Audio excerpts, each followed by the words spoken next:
ಒಬ್ಬೇ ವ್ಯಕ್ತಿ ಅವನ ಹೆಸರು ಸಲೀಮ್.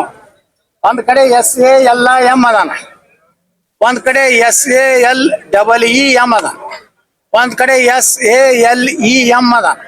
ಅಂದ್ರೆ ಒಬ್ಬನೇ 3-4 ಕಡೆ ಮತದಾರ ಇರುವಂತ ನಮಗೂ ಸಿಕ್ಕಿದೆ. ನಾವು ಜಿಲ್ಲಾಧಿಕಾರಿಗಳಿಗೆ ಪೂರ್ತಿ ಅವ್ರ ಹೆಸರು, ಅವ್ರ ಫೋಟೋ, ಆ 4-3 ಮತದಾರ ಏನು ಇದು ಐತಲ್ಲ ಅದ್ರಲ್ಲಿ ಫೋಟೋ ಒಂದೇ ಇದೆ, ಅದು ತಳಗೆ ಹೆಸರು ಅಟ್ಟಿದೆ. ಇಂಥ ನಕಲಿ ಮತದಾನ ಮಾಡಿ ಕಾಂಗ್ರೆಸ್ ಕರ್ನಾಟಕದಲ್ಲಿ 136 ಸೀಟ್ ಗೆಲ್ಲಕ್ಕಾಗಿದೆ.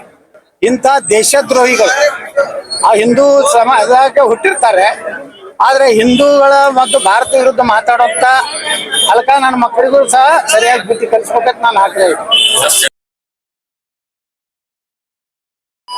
ಅವ್ರಿಗೆ ಮತದಾನ ಹಾಕೊಡ್ಬೇಕು, ಅವ್ರಿಗೆ ಎಲ್ಲಾ ರೀತಿಯ ಸೌಲಭ್ಯ ಕೊಟ್ಟು ಹಿಂದೂಗಳ ರಕ್ಷಣೆ ಮಾಡೋದು ಕೇಂದ್ರ ಸರ್ಕಾರ ಈಗಾಗಲೇ ಮಾಡ್ತಾ ಇದೆ.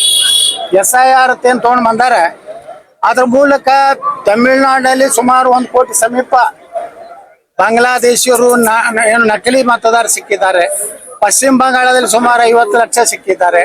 ಬಿಹಾರದ ಚುನಾವಣೆಯಲ್ಲಿ ಸಹ SIR ಆಗಿದ್ರಿಂದ ನಾವು ಒತ್ತಾಯ ಮಾಡ್ತೀನಿ ಕೇಂದ್ರ ಸರ್ಕಾರಕ್ಕೆ, ಕರ್ನಾಟಕದಲ್ಲಿಯೂ ಇವತ್ತು SIR ಬರಬೇಕು. ವಿಜಯಪುರ ನಗರ ವಿಧಾನಸಭೆಯಲ್ಲಿ ಸುಮಾರು 20,000 ನಕಲಿ ಮತದಾರ ಇದ್ದಾರೆ. ಒಂದೇ ಹೆಸರಿನ 4 ಮತದಾರ ಇದ್ದಾರೆ. ನಮ್ಮಲ್ಲಿ ಪ್ರೂಫ್ ಐತಿ, ನಾವು ಸುಮ್ಮನೆ ಮಾತಾಡೋದಿಲ್ಲ. ಮನೆ ಜಿಲ್ಲಾಧಿಕಾರಿಗಳು ಕೊಟ್ಟಿದ್ದೀವಿ. ಸುಮಾರು 19,500 ನಕಲಿ ಮತದಾರರು ವಿಜಯಪುರ ನಗರ ಒಂದರಲ್ಲೇ ಇದ್ದಾರೆ.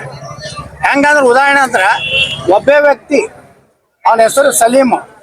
ಒಂದ್ ಕಡೆ SALM ಅದಾನ, ಒಂದ್ ಕಡೆ SALEEM ಅದ, ಒಂದ್ ಕಡೆ SALEM ಅದ.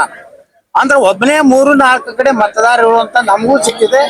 ನಾವು ಜಿಲ್ಲಾಧಿಕಾರಿಗಳಿಗೆ ಪೂರ್ತಿ ಅವ್ರ ಹೆಸರು, ಅವ್ರ ಫೋಟೋ, ಆ 4-3 ಮತದಾರ ಏನು ಇದು ಐತಲ್ಲ ಅದ್ರಲ್ಲಿ ಫೋಟೋ ಒಂದೇ ಇದೆ, ಅದು ತಳಗೆ ಹೆಸರು ಅಟ್ಟಿದೆ.